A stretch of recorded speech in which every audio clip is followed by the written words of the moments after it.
Hola a todos, espero que se encuentren muy bien. En esta ocasión vamos a tener la quinta clase de apoyo de semiología, en donde vamos a tratar al autor Roman Jakobson, nacido en 1896 en Rusia y fallecido en Estados Unidos en 1982. El autor en cuestión trabajó en torno a los factores de la comunicación, que estos vendrían a ser 6 factores: el emisor, el receptor, el referente, el canal, el mensaje y el código. Y a partir de estos factores dentro de la estructura comunicativa, él dedujo 6 funciones del lenguaje, que vendrían a ser la expresiva, la apelativa, la representativa, la fáctica, la poética y la metalingüística. Primeramente, para comprender las funciones del lenguaje, debemos entender la estructura de la comunicación tal como la plantea Jakobson. Yo les voy a dejar un gráfico en el documento en línea que tenemos en el Drive, compartido en la descripción del video, en donde, bueno, lo van a poder visualizar y se les va a hacer mucho más fácil. Pero digamos que la estructura de la comunicación se centra siempre en torno al mensaje. A partir de un mensaje que va a ser, por un lado, emitido, es decir, por un emisor o bien por un hablante. Este mensaje va a serle transmitido a un oyente o a un receptor y siempre va a tener un contexto de referencia.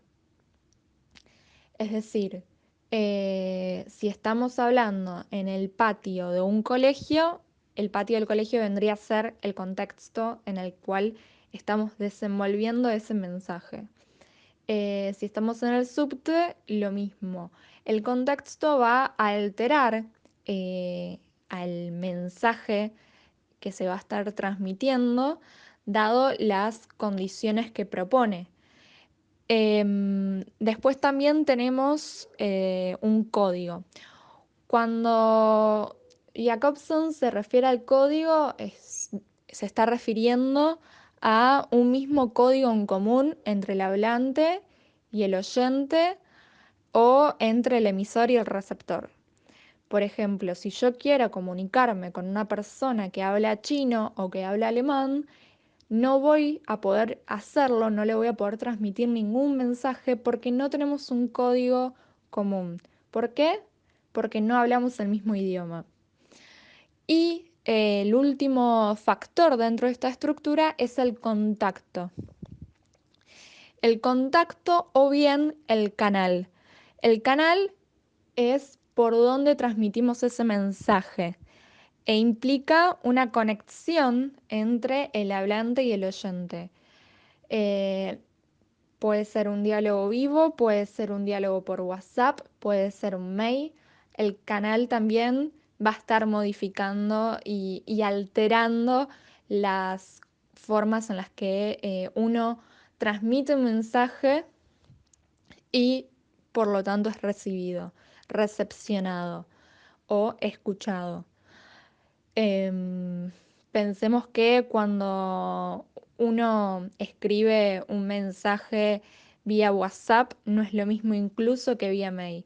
Ahí es porque tenemos dos canales distintos que, si bien ambos son canales por los cuales el mensaje se transmite de forma escrita, igualmente en WhatsApp también podemos estar comunicándonos por medio de un audio o tenemos otro tipo digamos, tenemos también, no sé, podemos enviar fotos, GIF, stickers. Bueno, igualmente eso también se puede enviar por un mail, pero bueno, todas esas herramientas que tiene el determinado canal de comunicación o el determinado contacto también van a estar generando mm, y alterando el mensaje. Y por lo tanto uno como sujeto hablante también se adecúa a este. Eh, bueno, eso por un lado entonces. Después vamos a tener las 6 funciones del lenguaje que le van a corresponder a cada uno de estos factores ya nombrados y explicados. Es decir, son 6 factores y por ende son 6 funciones. Cada factor tiene su función. Entonces tenemos, por un lado, la función del emisor o del hablante, que va a ser expresiva o emotiva, de acuerdo de dónde lo lean, van a encontrar estas dos formas de decirlo, pero son exactamente iguales. Después vamos a tener la función del mensaje, que va a ser poética, la función del receptor o del oyente, que va a ser apelativa o conativa. La función del referente o del contexto va a ser representativa o referencial. Probablemente la encuentren más que nada como referencial. La del contacto o bien la del canal va a ser fática. Y por último vamos a tener que la función del código común entre el sujeto hablante y el sujeto receptor u oyente, va a ser metalingüística. En cuanto a las funciones del lenguaje, podemos incluso guiarnos por los propios nombres de estas funciones que ya nos dan indicio, bueno, de qué implican estas. La función referencial, por ejemplo, lo dice la misma palabra, es una orientación, una referencia hacia el contexto mismo en donde se va a estar enunciando este mensaje por parte de un sujeto hablante hacia un sujeto receptor. Todas las demás funciones del lenguaje van a estar participando en este contexto en el que el sujeto hablante se va a estar desenvolviendo para poder transmitir un mensaje. Tenemos también la función del hablante, que es expresiva o emotiva, según como se le diga, que, bueno, lo que justamente nos está diciendo es que el emisor va a estar dando su mensaje, va a estar transmitiéndolo desde una actitud, desde una cierta expresión. Entonces, siempre va a impregnarle una emoción, incluso sea fingida. Esto, digamos, se asocia mucho con los últimos autores que estuvimos viendo, que tienen en cuenta esto de la intención del sujeto hablante, como ya lo trataba Bakhtin en los géneros discursivos, o mismo como lo trataba Benveniste. Em, Tenemos también la función del destinatario, del oyente, del receptor, que va a ser la apelativa o la conativa, según cómo la encuentren. Y bueno, esta refiere justamente a que hay un sujeto que va a estar apelándolo de acuerdo al mensaje transmitido en cuestión.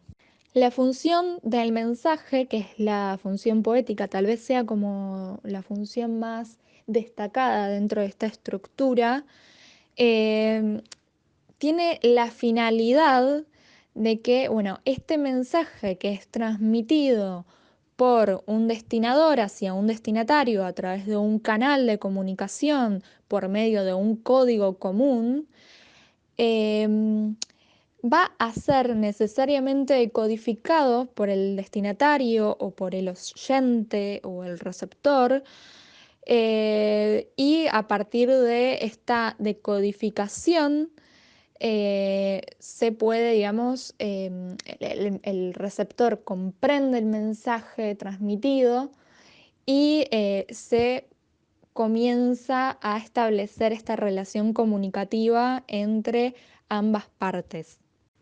La función fática, que le corresponde al canal de la comunicación o al contacto, refiere a la finalidad de poner en contacto justamente a estos dos interlocutores, de poder situarlos en una estructura comunicativa y por medio de este canal que se habilita a la relación comunicativa entre ambas partes, se logra ir al asunto en cuestión, se logra poder transmitir este mensaje que se quiere transmitir por parte del hablante y que será recepcionado por parte del receptor oyente y digamos que es por el cual verificamos si la otra persona, en caso de que estemos en un diálogo vivo, nos está escuchando. Por ejemplo, una frase que estaría corroborando si esta función se está produciendo, está funcionando, sería, bueno, ¿me estás escuchando? ¿Usted me entendió bien? O, bueno, viste, cuando uno hace ese tipo de preguntas, está justamente preguntando si esta función está, valga la redundancia, funcionando. Y por último vamos a tener la función metalingüística que le va a corresponder al factor de la comunicación del código. Em, Nosotros podemos comunicarnos a través de un código común. Cuando hay alguien que incluso estemos hablando el mismo idioma, no sé, en su mensaje emplea una palabra que yo desconozco su significado, cuando le pregunte qué es tal cosa, ¿no? Aludiendo a esa palabra que desconozco, bueno, voy a estar haciendo uso justamente de la función metalingüística. Metalingüística porque justamente lo que yo hago como sujeto receptor es reflexionar sobre el propio lenguaje. Toda vez que se diga que algo es meta, es como la autorreflexión, la propia reflexión sobre algo en cuestión. En el caso de que sea metalingüística, obviamente refiere a lo lingüístico, pero muchas veces se van a poder encontrar con esto, con esta palabra meta que va a anteceder a alguna que otra palabra y va a estar refiriendo a esto de la autorreflexión, ¿no? Por ejemplo, el metacine em, o el metateatro. Bueno, el metacine es cuando vemos una película que reflexiona sobre el propio arte cinematográfico. Todo ese tipo de estrategias, todo ese tipo de funciones refieren a lo meta. Eh, Nada, como comentario aparte, pero para que les pueda a ustedes, digamos, quedar en la memoria por qué al código le corresponde la función metalingüística. Y ya que estoy, la vez pasada, cuando vimos sobre Benveniste, yo recién lo nombré junto a Bakhtin en relación a la función emotiva o expresiva del sujeto hablante, del emisor. Y me gustaría mencionar, dado que la vez pasada no lo hice, sobre las modalidades que refiere en su estudio, en su teoría de la enunciación, Benveniste. Él desarrolla tres tipos de modalidades: la modalidad de enunciación, la modalidad de enunciado y la modalidad de mensaje. Todo este tipo de modalidades, la misma palabra ya nos los dice, va a estar como, digamos, moldeando,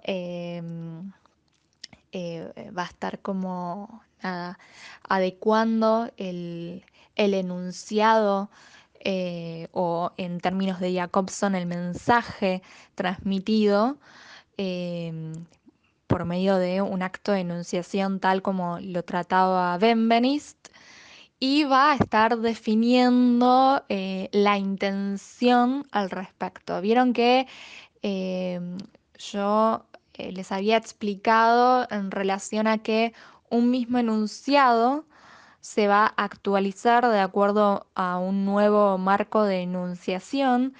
que mismo se pueden utilizar exactamente las mismas palabras, exactamente los mismos significantes en términos de Saussure, y el sentido de la producción de ese enunciado va a estar variando sumamente en relación a el nuevo contexto de enunciación, porque las intenciones cambian. Em, entonces, yo puedo decir algo en forma declarativa, algo en forma interrogativa, algo en forma exclamativa o algo de forma imperativa. Y eso va a ser parte de la modalidad de la enunciación. Eh, yo en su momento había utilizado el ejemplo de alcanzame esto. eh, bueno, pero no importa, no es necesario que vaya a ejemplos pasados, porque si no voy a confundir más. Pero bueno, esto de por ahí estoy, no sé, digo, son, son, eh, son buenas personas quienes trabajan en una multinacional, lo puedo estar, ¿no? Preguntando. Y sin embargo, lo puedo también estar afirmando y exclamando. Son buenas personas quienes trabajan en una empresa multinacional. Entonces, estoy utilizando las mismas palabras en el mismo enunciado y la producción de sentido está cambiando totalmente. Porque uno lo estoy preguntando y hasta tal vez incluso puede ser una pregunta media como retórica eh, o no. Puede ser también una pregunta más bien ingenua o sincera. Y la otra, nada, es una afirmación, es una verdad en la que yo me paro y eso. Entonces, esas cuatro formas de producir un enunciado de forma distinta, que va a ser declarativa, interrogativa, exclamativa o bien imperativa, cuando uno da una orden, pertenecen a la modalidad de enunciación. La modalidad del enunciado se va a dividir en dos formas, una va a ser la lógica y otra va a ser la apreciativa. La lógica es cuando el enunciador modaliza el hecho de un mundo desde un punto de vista lógico, probable. Es decir, cuando uno ve el cielo gris y dice, va a llover. Entonces, en realidad te estás basando en algo relacionado a lo empírico, a la experiencia, a una respuesta lógica que estás acostumbrado a ver, a notar tras ver primeramente un cielo nublado. En cambio, la apreciativa va a tener que ver cuando el enunciador modaliza el enunciado de acuerdo a un punto de vista más bien personal, subjetivo, ¿no?